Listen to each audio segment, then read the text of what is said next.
एक दूर दराज बसे छोटे से गांव के किनारे मिट्टी और फूस से बनी एक टूटी सी झोपड़ी थी।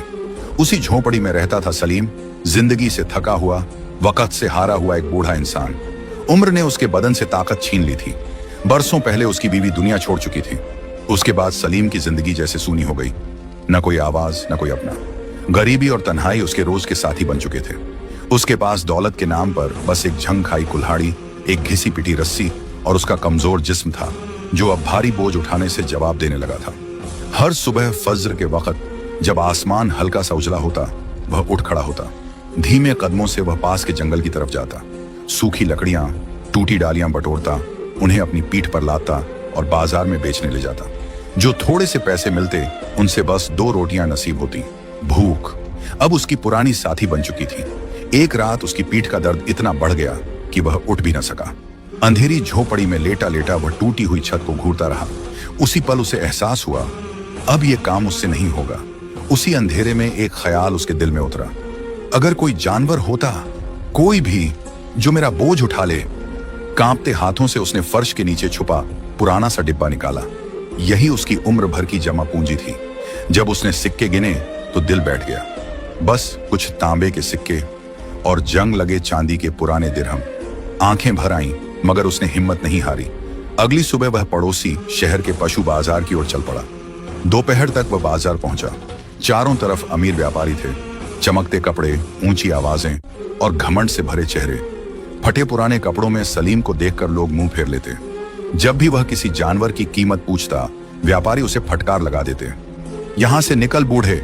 उन्हें यकीन था कि उसके पास रस्सी खरीदने तक के पैसे नहीं होंगे। सलीम का दिल टूट गया, आंखों से आंसू बहने लगे। तभी बाजार के एक कोने में उसकी नजर एक ऐसे घोड़े पर पड़ी जिसे देखकर किसी का भी दिल कांप जाए। बेहद दुबला, बीमार, लंगड़ा, उसकी पसलियां साफ दिख रही थीं, जिस्म पर जख्म थे और वह 3 पैरों के सहारे खड़ा था। सलीम के दिल में रहम उमड़ आया। उसने धीरे से घोड़े के मालिक से कीमत पूछी। व्यापारी हंस पड़ा, मिट्टी के भाव ले जाओ, बस इसे यहां से हटा दो। सलीम ने एक पल भी नहीं सोचा, अपने सारे सिक्के उसके हाथ पर रख दिए और घोड़े की रस्सी थाम ली। तभी पास खड़े बड़े व्यापारी ठहाके लगाने लगे। देखो, बूढ़े ने चलती फिरती लाश खरीद ली। सलीम ने कुछ नहीं कहा। खामोशी से वह घोड़े को लेकर बाजार से निकल गया। किसे पता था, यही लंगड़ा घोड़ा उसकी किस्मत की किताब पलटने वाला है। बाजार से निकलते हुए सलीम का दिल भारी था, मगर उसके कदम रुके नहीं। वह रस्सी थामे गांव की ओर बढ़ चला। रास्ते में एक पुराना चौराहा आया, जहां से 2 रास्ते अलग होते थे। दाहिना रास्ता सीधा, जाना पहचाना, जो गांव तक जाता था। बायां हो रास्ता सुनसान, पथरीला, डरावना। लोग कहते थे उस रास्ते पर कोई नहीं जाता, क्योंकि वहां जंगली जानवर और अजीब वाकये होते हैं। सलीम ने घोड़े को दाहिने रास्ते की ओर मोड़ना चाहा, मगर घोड़ा अचानक रुक गया। उसने अपने खुर जमीन में गड़ा दिए, हिलने से इनकार कर दिया। सलीम ने समझाया, खींचा, हल्की डांट भी लगाई, मगर घोड़ा टस से मस न हुआ। फिर जैसे ही सलीम ने रस्सी ढीली छोड़ी, घोड़ा लंगड़ाता हुआ बाएं उसी सुनसान रास्ते की ओर बढ़ गया। सलीम घबरा गया। उसने फिर रोका, मगर इस बार घोड़े की आंखों में कुछ और ही था। एक अजीब सा यकीन, मानो वह किसी छुपे हुए सच की तरफ बढ़ रहा हो। आखिरकार जब जिस्म और हिम्मत दोनों जवाब देने लगे, तो सलीम ने खुद को पूरी तरह अल्लाह के हवाले कर दिया। उसने दिल ही दिल में कहा, या रब, अब तू ही सहारा है। और वह घोड़े के पीछे पीछे चल पड़ा। रास्ता ऐसा था मानो इम्तिहान पर इम्तिहान लिया जा रहा हो। कंटीली झाड़ियां उसके कपड़ों को नोच रही थीं, पांवों में कांटे चुभ रहे थे। आसमान पर सूरज ढलने लगा था और पहाड़ियों पर अजीब सी वीरानी उतर आई थी। चलते चलते अचानक उसका पांव एक फिसलन भरे पत्थर पर पड़ा और वह जोर से नीचे गिर पड़ा। उसके पैर में गहरी चोट लगी, खून बह निकला। वह कराह उठा। चारों तरफ सन्नाटा था, न कोई इंसान, न कोई आवाज। वह जमीन पर बैठ गया, थका हुआ, टूटा हुआ। आसमान की तरफ देखा और बोला, या अल्लाह, क्या यही मेरा अंजाम है?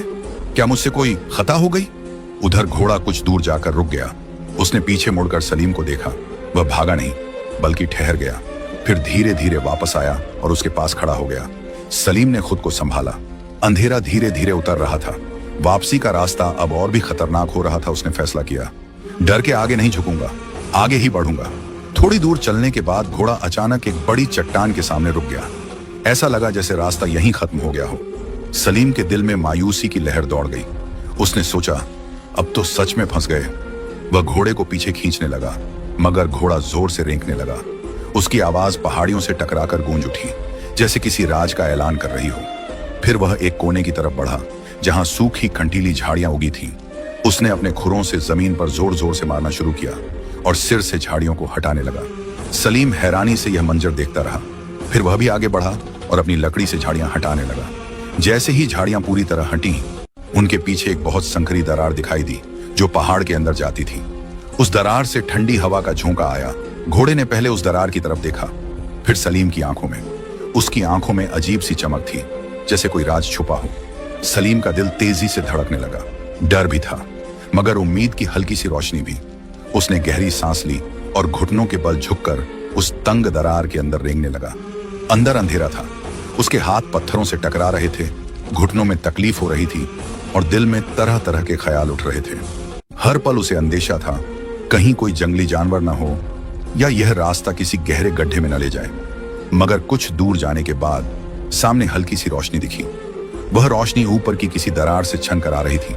उसका हौसला थोड़ा और बढ़ा। वह आगे बढ़ता गया और अचानक दरार चौड़ी होने लगी। जब वह पूरी तरह अंदर पहुंचा तो उसकी सांस थम सी गई। सामने का मंजर उसकी सोच से अलग था। वह एक छुपी हुई घाटी में खड़ा था। चारों तरफ ऊंचे पहाड़ और ऊपर से सूरज की सीधी किरणें नीचे गिर रही थीं। उन किरणों में कुछ ऐसा चमक रहा था कि उसकी आंखें चौंधियां गईं। पहाड़ों की दीवारों में मोटी मोटी सुनहरी धारियां चमक रही थीं, जैसे काली चट्टानों के बीच सोने की नदियां बह रही हों। जमीन पर भी जगह जगह सोने के बड़े बड़े टुकड़े बिखरे पड़े थे। सलीम ने अपनी आंखें मलकर दोबारा देखा। यह कोई ख्वाब नहीं था, यह हकीकत थी। वह घुटनों के बल बैठ गया। उसकी आंखों से आंसू बह निकले, मगर ये आंसू गम के नहीं, हैरत और शुक्र के थे। उसने सजदा किया और कांपती आवाज में कहा, या रब, तेरी रहमत का दरवाजा ऐसे खुला जिसकी मैंने कभी उम्मीद भी नहीं की थी। थोड़ी देर बाद उसे होश आया कि सूरज ढल रहा है।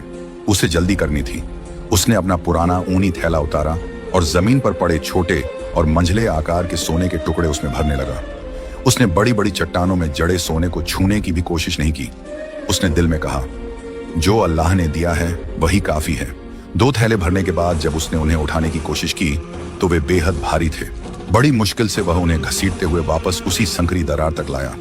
एक एक करके उसने थैले बाहर निकाले और दिल ही दिल में सोचता रहा, इम्तिहान के बाद ही इनाम मिलता है और सब्र करने वालों को अल्लाह कभी मायूस नहीं करता। दरार के बाहर घोड़ा वहीं खामोशी से खड़ा था। उसकी आंखों में अजीब सी तसल्ली थी, जैसे वह पहले ही जानता हो कि अंदर क्या मिलने वाला है। सलीम ने भारी थैलों को बड़ी मुश्किल से उसकी पीठ पर कसकर बांधा। ऊपर से सूखी टहनियां और लकड़ियां रख दी, ताकि दूर से देखने वाला यही समझे कि वह रोज की तरह जंगल से लकड़ी ढोकर ला रहा है। अजीब बात यह थी कि घोड़े ने जरा भी शिकायत नहीं की। न उसने गर्दन झुकाई, न कराह की। वह सीधा खड़ा रहा, जैसे अचानक उसके अंदर नई ताकत उतर आई हो। रात का अंधेरा धीरे धीरे फैल चुका था। दोनों उसी पत्थरों से भरे रास्ते से वापस लौटने लगे, लेकिन अब वही रास्ता पहले जैसा डरावना नहीं लग रहा था। सलीम को अपने जख्मी पैर का दर्द भी जैसे महसूस नहीं हो रहा था। उसके दिल में उम्मीद की ऐसी रोशनी जल चुकी थी जिसने हर तकलीफ को छोटा कर दिया था। सुबह की पहली किरण आसमान पर फैली ही थी कि वे दोनों गांव के पास पहुंच गए। बाजार में रोज की तरह हलचल शुरू हो चुकी थी। दुकानदार अपनी अपनी दुकानों के सामने बैठे थे। कोई हिसाब लगा रहा था, कोई हंसी मजाक में लगा था। सलीम अपने पुराने फटेहाल कपड़ों में धीरे धीरे बाजार में दाखिल हुआ। पहले तो किसी ने खास ध्यान नहीं दिया, फिर अचानक एक आदमी ने उसे पहचान लिया और जोर से चिल्लाया, अरे देखो देखो, लंगड़े घोड़े वाला बूढ़ा फिर आ गया। बस फिर क्या था, पूरा बाजार हंसी से गूंज उठा। आज क्या लाए हो, सूखी लकड़ियां या फिर पत्थरों का खजाना? किसी ने ताना मारा। सलीम बिना कुछ बोले बाजार के बीचों बीच जाकर खड़ा हो गया। उसके चेहरे पर अब अजीब सा सुकून था। तभी अचानक घोड़े ने अपने शरीर को झटका दिया। थैले का एक कोना फट गया और फिर भारी भारी सोने के टुकड़े जमीन पर गिरने लगे। सूरज की किरणें उन पर पड़ी तो वे ऐसी चमक उठे जैसे धरती पर सितारे बिखर गए हों। पूरा बाजार एकदम खामोश हो गया। कुछ पल पहले जो हंसी गूंज रही थी वह जैसे हवा में गायब हो गई। सबकी आंखें फटी की फटी रह गईं। सलीम धीरे से झुका। उसने एक चमकता हुआ सोने का टुकड़ा उठाया और सामने बैठे व्यापारी की मेज पर रख दिया। फिर बहुत ठंडी और ठहराव भरी आवाज में बोला, आज मैं तुम्हारी यह दुकान खरीदना चाहता हूं, और साथ ही वह इज्जत भी जिसे तुमने कल ठुकरा दिया था। पूरा बाजार सन्नाटे में डूब गया। जिन आंखों में तिरस्कार था, उनमें अब हैरत और लालच दोनों चमक रहे थे। वही व्यापारी जिसने उसे कल धक्के देकर भगा दिया था, हकलाते हुए बोला, ये सोना कहां से लाए तुम? सलीम ने उसकी आंखों में गहराई से देखते हुए जवाब दिया, जहां से हर इंसान का रिज्क आता है, अल्लाह की तरफ से। उसने अपने थैले से एक एक करके कई सोने के टुकड़े निकाले और अलग अलग व्यापारियों की मेज पर रख दिए। मैं यह दुकान खरीदता हूं और वह भी। कुछ ही पलों में सौदे तय हो गए। जो लोग कल उसे एक रस्सी के काबिल नहीं समझते थे, आज उसके आगे झुक झुक कर बात कर रहे थे। लेकिन सलीम के दिल में जरा भी घमंड नहीं आया।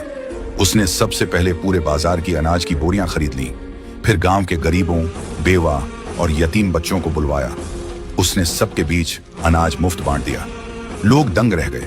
कोई कह रहा था, देखो, इतनी दौलत मिलने के बाद भी इसका दिल नहीं बदला। सलीम ने अपने लिए कोई हवेली नहीं बनवाई। उसने सबसे पहले अपने पुराने टूटे हुए झोपड़े की जगह एक छोटा मजबूत घर बनवाया। ऐसा घर जहां मुसाफिर भी आकर आराम से ठहर सकें। और उस वफादार लंगड़े घोड़े के लिए उसने गांव के किनारे एक साफ सुथरा अस्तबल बनवाया। अच्छे वैद्य को बुलाकर घोड़े के जख्मों का इलाज करवाया। उसे बढ़िया चारा दिया जाने लगा। सलीम अक्सर उसके पास बैठता, उसके सिर पर प्यार से हाथ फेरता और मुस्कुराकर कहता, तू मेरे लिए सिर्फ जानवर नहीं, अल्लाह की रहमत का जरिया है। लेकिन किस्मत की कहानी यहीं खत्म नहीं हुई। जिन व्यापारियों ने कभी उसका मजाक उड़ाया था, उनके दिलों में जलन की आग भड़क उठी। एक रात वे चुपके से इकट्ठा हुए। एक व्यापारी फुसफुसाया, जरूर इस बूढ़े को कोई छुपा हुआ खजाना मिला है। दूसरा लालच भरी आवाज में बोला, अगर हमें वह जगह मिल जाए तो हम उससे 10 गुना ज्यादा सोना निकाल सकते हैं। आखिर उन्होंने फैसला किया। अगले ही दिन वे सलीम का पीछा करेंगे और हर हाल में उस रास्ते को ढूंढ निकालेंगे जहां से वह सोना लेकर आया था। अगली ही सुबह वो लालची सौदागर ताकतवर घोड़ों और खच्चरों के साथ उसी पथरीले रास्ते की तरफ निकल पड़े। उनके चेहरों पर जोश था, मगर दिलों में ईमान नहीं, सिर्फ लालच जल रहा था। आज चाहे कुछ भी हो जाए, खजाना ढूंढ कर ही लौटेंगे, एक ने लगाम कसते हुए कहा। जैसे जैसे वे आगे बढ़े, रास्ता और सख्त होता गया। कंटीली झाड़ियों ने उनके कपड़े चीर डाले। कई बार उन्हें लगा कि शायद वे सही दिशा में नहीं जा रहे। जहां सलीम को उसका लंगड़ा घोड़ा सीधा राह दिखा रहा था, वहीं ये लोग हर मोड़ पर उलझ रहे थे। उन्हें वो संकरी दरार कहीं नहीं मिली। पहाड़ जैसे बदल गए हों, हर चट्टान एक जैसी, हर रास्ता अनजाना। दिन ढल गया। कुछ के घोड़ों के पैर जख्मी हो गए, कोई गिर पड़ा। थके हारे, शर्मिंदा और परेशान वे गांव लौट आए। अब बाजार में हंसी का निशाना सलीम नहीं, वही सौदागर थे। उधर सलीम ने अपनी दौलत को सिर्फ अपने लिए नहीं रखा। उसने गांव में एक छोटा सा मदरसा बनवाया जहां बच्चों को इल्म और अदब सिखाया जाए। एक गहरा कुआं खुदवाया ताकि किसी को प्यासा ना रहना पड़े। गरीबों के लिए रोज खाना पकने लगा। धीरे धीरे गांव की फजा बदल गई। जहां पहले तंगी और तिरस्कार था, वहां अब बरकत और सुकून बसने लगा। लोग कहते, ये सब उस लंगड़े घोड़े की करामात है। सलीम मुस्कुराकर जवाब देता, नहीं भाइयों, ये सब उस भरोसे की करामात है जो आखिरी वक्त तक टूटने नहीं दिया। शाम को वह अक्सर अस्तबल में बैठ जाता, घोड़े के सिर पर प्यार से हाथ फेरता और सोचता, अगर उस दिन मैं लोगों की हंसी से डर जाता, अगर मैंने इस कमजोर जानवर को अपनाया न होता, तो क्या मेरी किस्मत यूं बदलती? अब वो घोड़ा पहले जैसा कमजोर नहीं रहा था। अच्छा चारा, देखभाल ने उसे मजबूत बना दिया था। मगर सलीम उसे कभी बोझ उठाने नहीं देता। वह कहता, तूने जो करना था कर दिया, अब तेरी खिदमत मेरा फर्ज है। उधर जलने वाले सौदागर अंदर ही अंदर टूट चुके थे। लालच उन्हें चैन से बैठने नहीं देता। कुछ ने दोस्ती का दिखावा करना चाहा। एक दिन एक सौदागर झिझकते हुए बोला, सलीम भाई, हमें भी वो रास्ता बता दो, हम भी तो इसी गांव के हैं। सलीम ने गहरी सांस ली और नरम आवाज में कहा, वो रास्ता सिर्फ पत्थरों और पहाड़ों का नहीं था, वो रास्ता सब्र का था, बेइज्जती सहकर भी दिल साफ रखने का था। जिस दिल में लालच भरा हो, उसके लिए वो दरवाजा कभी नहीं खुलता। बाजार में खामोशी छा गई। ये बात दिल में उतरने वाली थी। वक्त बीतता गया। कई साल बाद एक शाम जब सूरज ढल रहा था, आकाश हल्का सुनहरा हो चुका था, सलीम अस्तबल में बैठा था। उसका वफादार घोड़ा पास खड़ा था। सलीम ने आसमान की तरफ देखा और हल्की मुस्कान के साथ कहा, या रब, तूने मुझे फकीरी में सब्र दिया और अमीरी में शुक्र अदा करना सिखा दिया। कुछ दिनों बाद वह इस दुनिया से रुखसत हो गया। पूरा गांव उमड़ पड़ा। हर आंख नम थी। किसी ने उसे अमीर नहीं कहा, सबने उसे नेक दिल कहा। आज भी उस गांव के बुजुर्ग बच्चों को उसकी कहानी सुनाते हैं। उस फकीर की कहानी जिसने एक लंगड़ा घोड़ा खरीदा और बदले में खजाना पा लिया। तो दोस्तों, आपको यह कहानी कैसी लगी कमेंट में जरूर बताएं।